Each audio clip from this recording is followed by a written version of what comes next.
Então, hoje, a comunidade Bahá'í é muito interessante, que ela vai se atualizando, né? A humanidade vai evoluindo e a religião também precisa evoluir, né? A Bahá'í tem esse princípio por trás, né? Então, assim, esse próprio processo de construção de comunidade que eu tinha falado anteriormente, ele precisa ser evolutivo também, né? Ele precisa ter novos elementos que vai estruturando ele, né?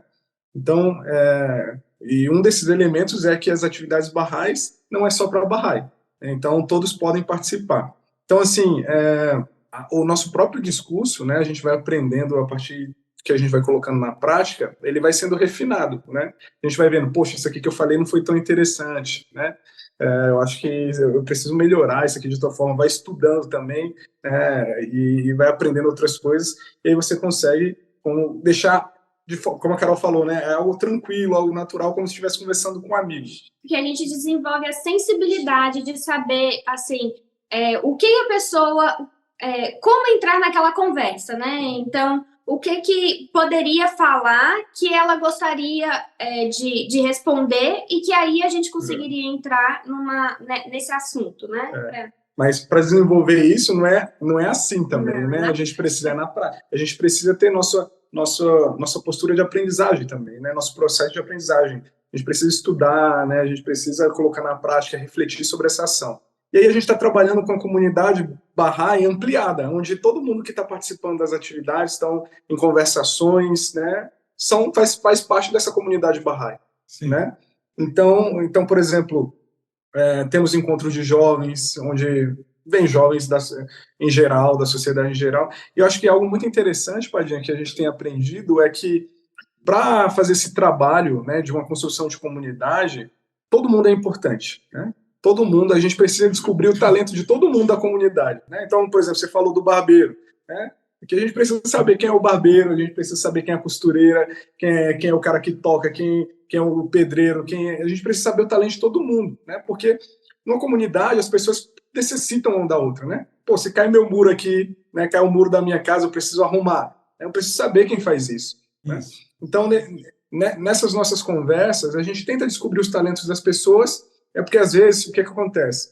A gente vai falar com as pessoas que a gente acredita na melhora do mundo, que ela pode servir à comunidade, ela fica super feliz, super entusiasmada, mas o que prende ela eu não tenho tempo. Trabalho o dia inteiro, não consigo fazer. O jovem eu estudo, eu trabalho também para ajudar meus pais em casa, não tenho tempo, né? Então eu não posso servir. Então isso, de não tenho tempo, fez a gente perceber que alguma coisa estava errada, né? Alguma coisa não está caminhando certo. Como assim a pessoa não tem tempo para poder mostrar o talento dela, né?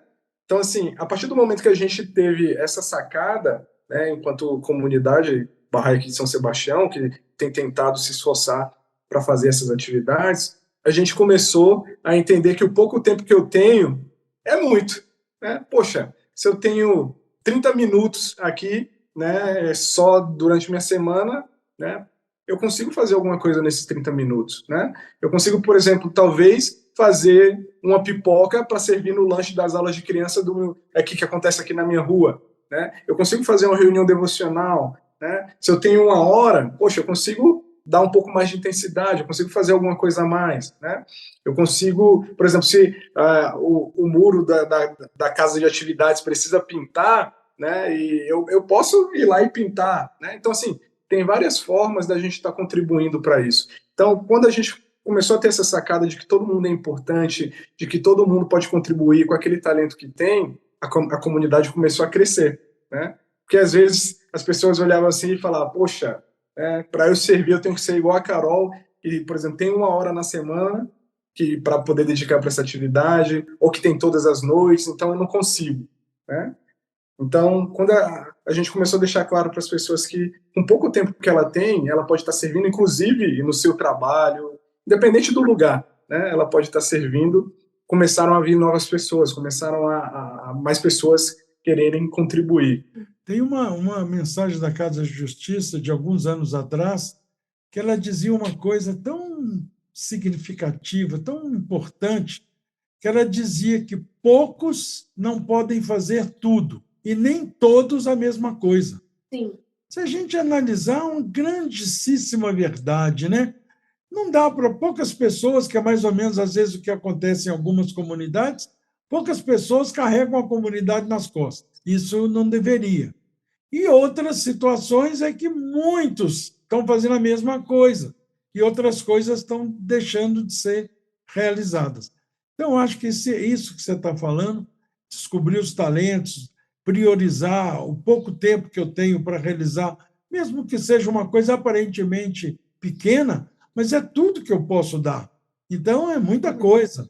E assim, cada um fazendo um pouquinho, na somatória das coisas, muitas coisas serão realizadas, né?